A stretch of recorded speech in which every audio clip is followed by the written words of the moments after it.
Bom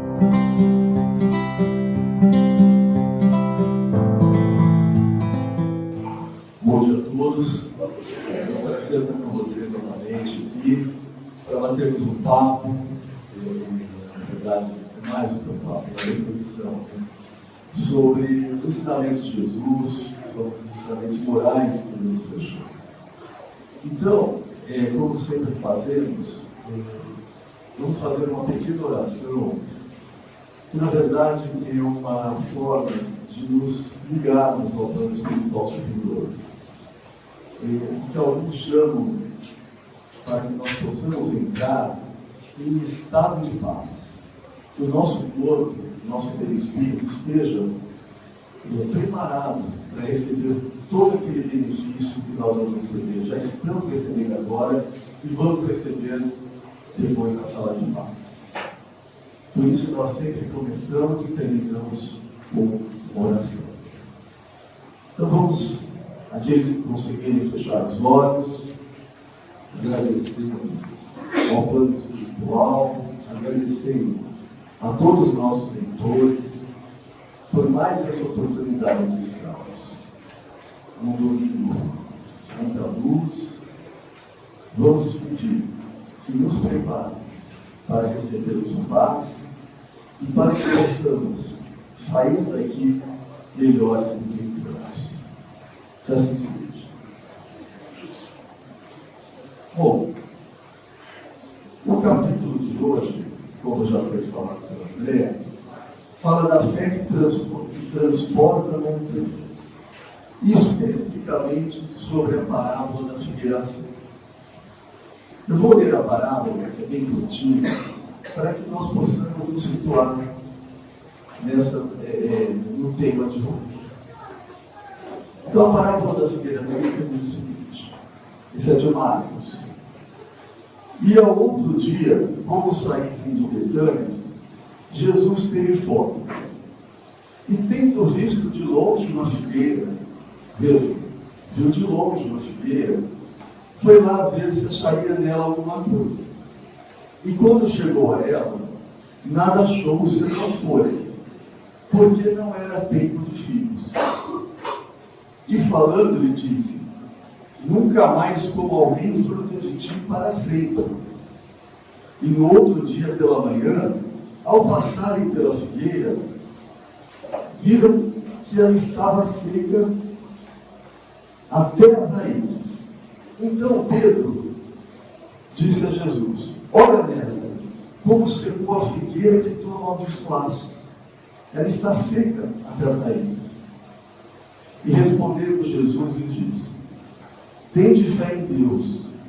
Em verdade vos afirmo que todo aquele que disser a este monte, tira-te e lança-te ao mar, e isto sem hesitar no seu coração, mas tendo fé, tudo o que disser sucederá, ele o verá cumprir assim.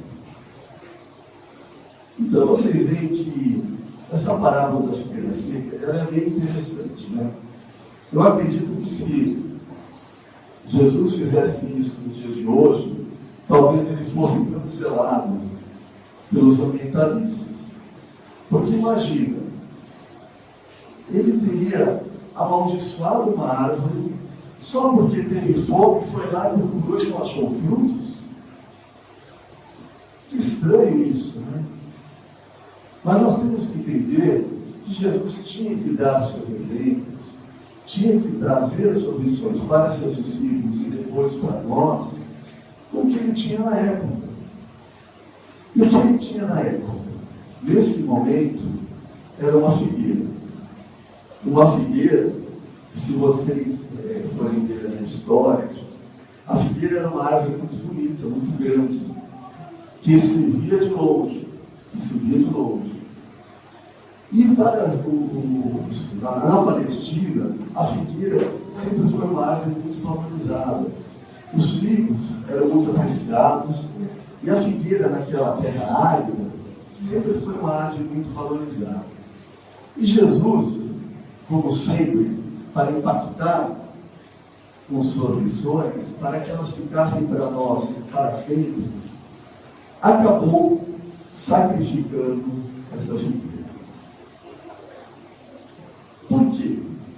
Porque ele sabia que em abril, que foi a época que ele assim procedeu, as figueiras não produziam frutos. Ele sabia que a figueira nem deveria ter folhas naquela época. Mas vendo aquela figueira, que nós poderíamos chamar de uma figueira temporã, como uma árvore não temporã, é aquela árvore adiantada. Ele aproveitou aquela oportunidade para nos trazer duas lições que nós trazemos conosco até hoje. A primeira lição, e a gente sempre deve buscar o sentido espiritual daquilo que Jesus nos diz, a primeira lição é: por mais bonita que seja a árvore, por mais temporã que seja, por mais adiantada que seja, se ela não produzir frutos, de nada adianta. Então, às vezes, nós ficamos empolgados com aquelas árvores, com aquelas pessoas, com aquelas religiões, com aqueles ensinamentos temporãos, com aquelas pessoas que são vistas de longe, que querem aparecer e ser vistas de longe, mas que quando nós chegamos perto e analisamos um pouco mais a miúde, nós vimos que não produziam frutos. E quantas situações nós vivemos assim? Quantas vezes nós conhecemos, ou nós mesmos, somos aquela árvore cheia de folhas, mas que quando alguém se aproxima da gente, olha a miúde, procura os frutos, acaba não encontrando. E essa era a primeira mensagem de Jesus. Ele queria que nós pudéssemos refletir sobre o que nós estamos fazendo para produzir frutos. Nós estamos só nos mostrando, nós estamos falando, acontecendo na nossa família, no nosso trabalho, batendo no peito. Eu sou espírito, porque eu acredito na reencarnação. Eu sou espírito, porque eu sou uma pessoa que veio. Porque vale do espiritismo é a caridade. E que caridade a gente faz no nosso dia a dia? Porque falar é fácil. E se mostrar também é fácil. Mas produzir frutos, isso é um pouquinho mais complicado. Isso é um pouquinho mais complicado. Por quê? Porque nós deixamos quase todos os dias de aproveitar as janelas de oportunidade que a vida nos dá. A vida nos abre janelas de oportunidade todos os dias, para a prática do bem, para produzir frutos, para a prática da caridade. E nós sempre nos escondemos. Nem sempre, porque nós não somos tão assim, né? Nós algumas vezes nos escondemos atrás daquelas montanhas, atrás daqueles montes. Porque quando Jesus disse: se vocês disserem ao monte, sem hesitar no seu coração, com aquela fé incrível, sem hesitar, saia daqui, ele vai sair, ele vai se cumprir. Evidentemente, pelo sentido figurado. As montanhas, os montes, são os nossos problemas no dia a dia, que às vezes vão se acumulando e às vezes nos fazem nos esconder atrás deles. Por quê? E aí vem a segunda lição. Porque muitas vezes nos falta fé. Nós precisamos trabalhar um pouco mais a nossa fé. E quando eu falo nós, eu falo para mim, porque estou mais perto do microfone. Às vezes estudamos, nós aqui que somos espíritas, estudamos, lemos o Evangelho, fazemos o Evangelho regular, o que é fundamental. Porém, nós temos que trabalhar um pouquinho mais a nossa fé. A nossa fé é confiar de que os nossos problemas, nossas montanhas, elas podem sair, elas podem ir para outro lugar, desde que nós tenhamos essa confiança. Se não resolvermos aquele problema de imediato, quiçá podemos aceitar aquela situação. Com todo o entendimento que a doutrina espírita nos dá, nós temos condições de aceitar aquelas montanhas que aparecem na nossa frente. E deixar aquelas montanhas para trás. Mover aquelas montanhas na nossa frente para que possamos efetivamente produzir algum fruto. Então não foi à toa que Jesus disse àquela figueira, que ela ressecaria e secou até as raízes. Porque ele tinha que fazer aquele sacrifício em prol de um bem maior, que era nos deixar essa mensagem. Uma coisa tão forte, de você secar uma figueira, que é a árvore que mais representava, tinha uma grande representação para os palestinos, para os judeus, é muito forte. Então, ele quis nos passar isso. Aproveite a janela de oportunidade. Quantas vezes a gente passa, tem até uma passagem é um eleitor espírita de Mineira, e ele tem um livro, agora eu acabei esquecendo o nome, mas eu trago na próxima para vocês o nome desse livro, que ele conta a passagem do cidadão que corria todo dia no parque. Esse cidadão corria naquele parque, e toda vez que ele passava, tinha uma pessoa pedindo uma comida, uma caridade naquele local. Ele passava lá fazendo, olhava aquela pessoa e continuava, às vezes dava umas 5 voltas e ia embora para cá. E passado uma semana ele se tocou. Falou, não, peraí, todo dia estou lá, todo dia estou passando na frente daquela pessoa, já faz uma semana, eu vou ajudar. Saiu de casa, super bem intencionado, colocou o dinheiro no bolso, e a hora que ele foi passar, a pessoa não estava mais lá. E aí a pessoa subiu e foi embora, e nunca mais pôde fazer aquilo.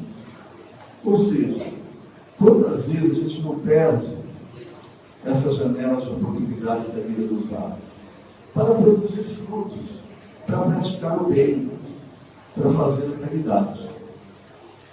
E se nós tivermos fé, porque nós sempre nos escondemos atrás dos nossos problemas, vocês sabem disso. Se é uma coisa que nós aqui no planeta Terra, ainda no planeta de expiação e provas, nós sempre usamos isso. Ah, mas eu não posso porque isso. Eu não posso porque aquilo, eu não tenho tempo. Nós temos tempo. Você sabe qual é a média que as pessoas ficam em celular? Tem uma média mundial, são 3 horas por dia. 3 horas por dia nós ficamos no celular, olhando YouTube, notícias, enfim, tudo aquilo que nós estamos acostumados a ver. E nós não temos, às vezes, 15 minutos, 10 minutos, 1 hora, que são na semana, para produzir, para praticar a caridade. Eu não digo, eu digo trabalhar no centro espírita, que seria ótimo se todo mundo tivesse. Mas eu tenho que fazer isso em casa, visitar, ligar para uma pessoa idosa, ligar para um amigo, ligar para um parente. Às vezes uma conversa, em uma semana com aquela pessoa, já vale muito, muito. E às vezes também a gente fala, mas eu já tenho muito problema em casa. E você tem sim, como todos nós temos. E esse problema é uma coisa complicada, que você tem que resolver todo dia. Mas isso não impede de continuar produzindo frutos. Não impede de tirar essa montanha da sua frente e parar de se esconder atrás dela. Essa passagem, ela é muito clara, né? Se nós formos estéreis em frutos, de nada adiantará. Porque um dia Essa é a única realidade que nós temos, né, gente? Um dia nós vamos desencarnar. Tá? Tem uma fila, nós não sabemos que número nós somos nessa fila, não sabemos. Tá? Aliás, se alguém quiser passar na minha frente, fica à vontade. Mas a gente, ninguém sabe. Mas um dia nós vamos chegar no plano espiritual. E quando nós chegarmos no plano espiritual, alguém vai bater nas nossas costas e vai dizer assim: eu vou falar para Deus sobre o José Ricardo, vai ser para mim, vai ser para todos nós, né? Alguém vai bater nas nossas costas e falar assim: e agora, José? A festa acabou, a luz apagou, o povo sumiu e a noite esfriou. E agora, José? Então, é isso que nós temos que nos perguntar. Quando alguém bater nas nossas costas, perguntar: e agora, João? E agora, Cecília? E agora, Maurício? E agora, Paulo? A festa acabou. E o que você vai nos apresentar? O que você trouxe com você de tudo aquilo que eu lhe dei? De tudo aquilo que eu li, que eu coloquei nas suas mãos para que você pudesse melhorar, para que você pudesse crescer. Ou você vai para o outro planetão, ou você fica nesse planeta que vai ser o planeta de liberação. Então é isso que nós temos que colocar na nossa cabeça. Parar de se esconder atrás das montanhas, ou parar de criar montanhas à nossa frente, tirá-las da nossa frente e começarmos a frutificar, começar a sermos o que Deus externos. Porque quando assim formos, certamente, quando alguém bater nas nossas costas e disser: e agora, José, nós vamos ter o que responder. Essa é a mensagem de hoje, para que possamos refletir.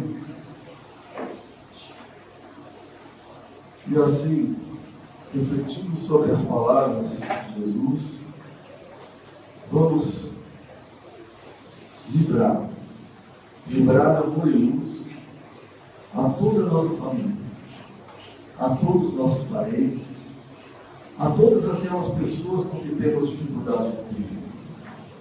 Vamos pedir que Jesus, nossos mentores, estão sempre ao nosso lado, nos ajude a tirar de nós essas montanhas, nos ajude a frutificar, para que possamos cada vez mais sermos exemplos do bem e da caridade, para que possamos, junto com as pessoas que amamos, ser um pouco, ser uma luz nesse mundo.